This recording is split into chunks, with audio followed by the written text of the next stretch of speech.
15 இல்லாட்டியும் மேக்சிமம் ஒரு 10-12 போறக்கான வாய்ப்புகள் இன்னும் இருக்கதான் செய்யுது. அதுல மாற்று கருத்து இல்ல. 15ங்கிறது ஏன்னா க்ளோசர் டு எலெக்ஷன்ஸ் போகும்போது நீங்க வந்து கேண்டிடேட்ஸ் யாரு, இன்னும் சொல்ல போனா அந்த களம் யாருக்கும் யாருக்குமான போட்டியாக இருக்க போகின்றது, அந்த கேள்விகளுக்கு எல்லாம் பதில் வரும்போது இது கொஞ்சம் குறையும்.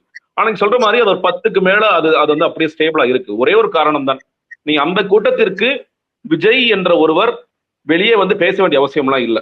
அவங்களுக்கு விஜய் வந்து சும்மா கை காமிச்சாலே போதும். அப்பா விஜய் எனக்கு கை காமிச்சாருப்பா போதும்பா. நீங்க திருச்சியில இந்த சனிக்கிழமை அரசியல் ஒண்ணு விஜய் ஆரம்பிச்சார், நீங்க பாத்திருப்பீங்க. முதலாக திருச்சிக்கு தான் போனார். திருச்சியில ஒரு மேடை ஏறி அந்த அதாவது பஸ் ஏறி மைக்ல பேசும் பொழுது சவுண்ட் வெளியே வரல, எல்லா ஆடியோ கட்டா இருந்துச்சு. விஜய் ஆனா விடாம பேசிட்டே தான் இருந்தார், யாருக்குமே கேட்கல. கீழே கூட கேட்கலாம், அண்ணா கேட்கலாம் கேட்கலாம் சொல்லிட்டு இருந்தாங்க. ஆனா வந்தவங்க கிளம்பி போனாங்க. செய்தியாளர்கள் கூட விஜய் பேச்சு கேட்காதெல்லாம் கிளம்பி இல்லை, விஜய் நாங்க பாத்துட்டோம், நாங்க வந்த கடமைங்கிறது விஜய் பாக்குறதுக்காக வந்தோம், விஜய் பார்த்துட்டோம், விஜய் என்ன பேசுறாங்க எங்களுக்கு என்னன்னு சொல்லி கிளம்பி போயிட்டாங்க. மதுரையிலும் அது தொடர்ந்துச்சு. மதுரை மாநாட்டுல ரேம்ப் வாக் ஒன்று, பெரிய ரேம்ப் வாக்கு. இந்த ரேம்ப் வாக்கு விஜய் முடிக்கும் பொழுது ஒரு செக்டர் அப்படியே கிளம்பி போனாங்க. அவங்க எல்லாருமே இந்த விஜய் பார்த்துட்டோங்க. விஜய் அவர் தொண்டை நாங்க கேட்ச் பிடிச்சிட்டோம், எங்க தொண்டை விஜய் கேட்ச் பிடிச்சிட்டாரு, விஜய் பக்கத்துல பாத்துறோம், இதோட எங்களுக்கு என்ன வேணும், விஜய் என்ன பேசுறா எங்களுக்கு என்ன, கிளம்பி போயிட்டாங்க. அப்ப இந்த கூட்டம் என்பது விஜய் என்ற ஒரு நடிகர் அரசியலுக்கு வருகிறார், அந்த நடிகருக்கு நாங்கள் ஆதரவு அளிப்போம். அல்லது சில பேர் மாறுவிடுவாங்க, இதெல்லாம் ஓட்ஸா மாறுது, நான் சொல்ற ஓட்டா மாறும். அவங்களை பொறுத்த வரைக்கும் ஓட்டோட வேல்யூ எல்லாம் பெருசா கிடையாது. எனக்கு விஜய் பிடிச்சிருக்கு, நான் ஓட்டு போடுவேன்.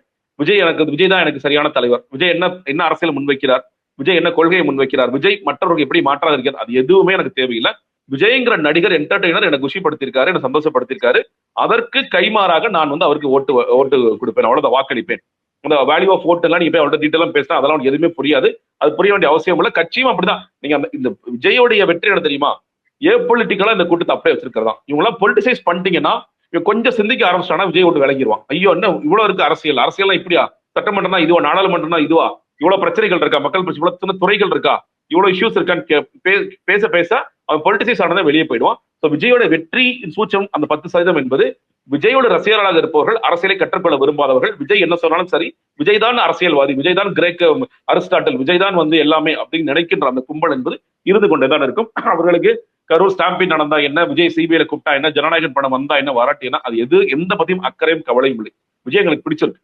அதுல வந்து இளம் பெண்கள் இருக்கிறாங்க, இளம் பசங்க இருக்கிறாங்க, பெண்கள் இருக்கிறாங்க, இந்த சட்டம் இருக்கதான் செய்யறாங்க. எல்லாருக்கும் இவங்க எல்லாம் பெருசா வந்து திமுக சரியில்லை, அதிமுக சரியில்லை, அதையெல்லாம் தாண்டி விஜய் ரசிகர்கள், அவ்வளவுதான். அந்த ஒரு பாயிண்ட் அவங்க ரொம்ப கனெக்ட் ஆகி போறாங்க. அப்படிதான் பார்க்கிறேன். பேசாமலே இருக்கிறதே ஒரு பலமா? ஏன்னா இது ஒரு புதுவிதமான அரசியலா நம்ம பார்க்கிறோமா? அரசியல்வாதிகள்னா பேசிக்கிட்டே தான் இருக்கணுமா, ஏன் இப்படி இருக்கக்கூடாதான்னு விஜய் அவர்களே வந்து கேட்கிறாரு. அதே மாதிரி பேசாம இருக்கிறதுனாலே எனக்கு எதுவும் தெரியாதுன்னு நினைச்சிடாதீங்க, எனக்கு இந்த டெக்னாலஜி எல்லாம் தெரியும், இப்படி பண்ணலாம் அப்படி பண்ணலாம் அப்படியெல்லாம் சொல்றாரு. ஸோ ஒருவேளை அது வந்து மக்களை ஈர்க்குதோ? ஏன்னா நிறைய பேர் பேசிட்டாங்க, ஆனா ரிசல்ட் பார்த்தா அந்த அளவுக்கு இன்னும் சாட்டிஸ்ஃபைடா எந்த ஆட்சி வந்தாலுமே இல்லை அப்படின்ற மாதிரி இருக்கும்போது ஒரு புதுசா வர்றது, எப்பயுமே தமிழகம் வந்து புதிதாக வருபவர்களை வரவேற்க தயாரா இருக்கிறாங்கன்னு தான் நம்ம தமிழக அரசியல் களத்தை நம்ம பார்க்கிறோம். நிறைய அதற்கு உதாரணங்கள்லாம் இருக்கு. ஸோ அப்படி இவர் கொஞ்சம் மௌனமா இருக்கிறதுனால ஒரு நம்ம அண்டர் எஸ்டிமேட் பண்ணிட்டு இருக்கோமா? அதனால மக்களுக்கு அது பிடிச்சிருக்கா? இல்லங்க. அதாவது அவர் ஏன் மௌனமா இருக்காருன்னா, அவர் ரொம்ப பேச பேச எக்ஸ்போஸ் ஆயிடுறாரு. நீங்க ஒவ்வொரு கூட்டத்திலையும் பேசி முடிக்கும் பொழுது ஸ்டாட்டிஸ்டிக்கலா பல விஷயங்களை தப்பா பேசுறாரு. அவர் வந்து ஏதாவது சமசமரம் பேசிட்டு வந்துடுறாரு, அது எக்ஸ்போஸ் ஆயிடுறாரு. ஆனா மக்கள்கிட்ட என்னன்னு கேட்டீங்கன்னா, நீங்க வந்து அவர் ஏன் அதிகமா பேசாம அதிகமா காட்டாம வச்சிருக்காங்கன்னா, அப்படி இருந்தாலும் ஈர்ப்பு இருக்கும். விஜய் சகஜமாக இறங்கி இந்த களத்துல அவரும் மக்களா நடந்தாருன்னா அவர் ஒரு சாதாரண மனிதராக மாறிடுவார். இல்ல, அவங்களுக்கு தேவை ஒரு ஆதர்சனமான ஒரு நபர், எப்பயும் ஒரு ஒளிவட்டம் வச்சிருக்கிற ஒரு கரிஸ்மாட்டிக் லீடரா இருக்கணும். ஒரு கரிஸ்மாட்டிக் உதாரணத்திற்கு ரஜினிகாந்த், கமல்ஹாசன். ரஜினிகாந்த் அவர்களை வந்து நீங்க அவ்வளவு எளிதா பாத்திர முடியாது. ஆனா கமல்ஹாசன் வந்து சேனல் டிவிஸ் வரைக்கும் வருவாரு, டிவில பேட்டி கொடுப்பாரு, சில சேனல்ஸ்ல உட்கார்ந்து சில ஷோஸ் எல்லாம் அவரே ஹோஸ்ட் பண்ணுவார் இருந்துச்சு ஒரு காலத்துல. நீங்க ரஜினி வந்து அவ்வளவு ஈஸியாக எட்ட முடியாத ஒரு பொருளாக இருக்கும். நீங்க எல்லா நேரத்திலும் அப்படிதான். விஜய் வந்து கிட்டத்தட்ட இப்ப இவங்க என்ன சொல்றாங்க, நீங்க ஜெயலலிதா மாதிரி சார், நீங்க அவ்வளவு சீக்கிரம் வெளியே வந்துடக்கூடாது, அவ்வளவு சீக்கிரம் பேசிடக்கூடாது. ஆக்சுவலி ஜெயலலிதா வந்து நிறைய வேலை பார்த்தாங்க, நிறைய உழைச்சாங்க, கொள்கை பரப்பு செயலராக இந்த கட்சிக்காக எவ்வளவு அதிமுக உழைத்தார்கள் என்பது அந்த வரலாறுலாம் தெரியாத காரணத்தினால நீங்க இப்படிதான் சார் இருக்கணும், உங்களுக்கு வெளியே காமிச்சிடக்கூடாது. நீங்க ஒண்ணு இல்லைங்க, இப்ப கரூர்ல போட்ட கூட்டத்தை கரூர்ல இருக்க 6 சட்டமன்ற தொகுதியில பிரிச்சு போட்டீங்கன்னா ஒவ்வொரு இடத்திற்கும் 5000 பேர் 6000 பேர் தான் வருவாங்க. ஆனா கரூர்ங்கிற ஒரு மாவட்டத்துக்கு தான் விஜய் வருவார் அப்படின்னு நீங்க சொல்லி என்ன பண்றீங்க, ஒட்டுமொத்த கூட்டத்தையும் அங்க திரட்டுறீங்க.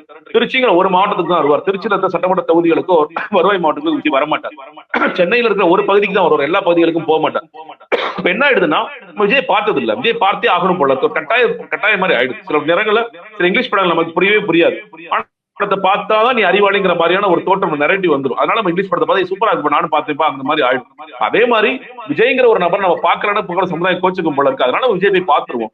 அவங்க பார்த்துட்டாங்க, இவங்க பார்த்துட்டாங்க. கரூர்ல போ, நீங்க வேலை முடிஞ்சு ஏன் போறாங்க? விஜய் நம்ம ஊருக்கு வந்திருக்காரு, எல்லாரும் போயிட்டு இருக்காங்க, நம்மளும் போய் பார்த்துட்டு வந்துருவோம். விஜய் திரைப்படங்கள் கூட அப்படிதான். விஜய் திரைப்படங்கள் எல்லாரும் பார்த்துட்டாங்க, நம்மளும் குடும்பமா போடும் போல நம்மளும் போவோம் அப்படிங்கிற ஒரு சுழலுக்குள்ள சிக்கிட்டு இருக்காங்க பாக்குறேன். அப்ப அந்த மாதிரி ஒரு எளிதில் கிடைக்க முடியாத அல்லது எளிதில் அணுக முடியாத பொருளாக விஜய் வைத்திருக்கணும். இது ஸ்ட்ராட்டஜிக்கலா பண்றாங்க. அதை விஜய் என்ஜாய் பண்றாரு. விஜய்க்கு அது ஒரு தளத்துல எப்படி பயனுள்ளதா இருக்குன்னா, நம்ம ரொம்ப பேசணும்னா எக்ஸ்போஸ் ஆயிடும். விஜய் நீங்க ஆத்துக்குள்ள அணைக்குள்ள இறங்கி அந்த டெக்னாலஜி எல்லாம் நான் கேட்கிறேன், நாளை அணை பேர் மட்டும் சொல்லுங்க விஜய் சொன்னா அவரால் சொல்ல முடியாது. அவர் டக்குன்னு ஜான் யார்ட்டாவது எழுதி வாங்குன்னு சொல்லி சொல்றாரு, அவர் யார்ட்டாவது எழுதி வாங்குவார். அதுதான் விஜய். அவர்கிட்ட ஸ்கிரிப்ட்ல என்ன இருக்குங்கிறத தாண்டி விஜயால இயல்பாக ஒரு 2 நிமிடம், நான் சொல்ல 2 நிமிடம் விஜயால பேச முடியுமா? பேச முடியாது. நீங்க ஒரு 2ஆம் ஆண்டு விழால ரொம்ப தீவிரமாக இந்தி பிரச்சனை போயிட்டு இருக்கு. அவர் இன்னைக்கு நாட்டில் இருக்கிற மிக முக்கியமான பிரச்சனை என்ன தெரியுமா அப்படின்னு சொல்லிட்டு அவர் சொல்றாரு. நம்ம எல்லாருக்கும் தெரியும், தெரியாது விஜய்க்கு மட்டும் தான். அப்புறம் பேப்பர் திருப்பி பார்க்கறோம், இந்திய எதிர்ப்பு போராட்டம். அதுதான் விஜய். ஒரு பக்கம் மொழிப்போர் தியாகிகளுக்காக போய் ஸ்கிரிப்ட் படி என்ன மொழிப்போர் தியாகிகளுக்கு ரோஜா பூவை நம்ம பரப்பி வைக்கணும், அதுக்கப்புறம் வணக்கம் வைக்கணும், அதுக்கு பிறகு மேடையில எல்லாத்தையும் பேப்பர்லாம் வச்சுட்டு போயிருவாங்க பாதுகாவலர்கள், பேப்பர்ல பார்த்து படிச்சுட்டு வரணும்.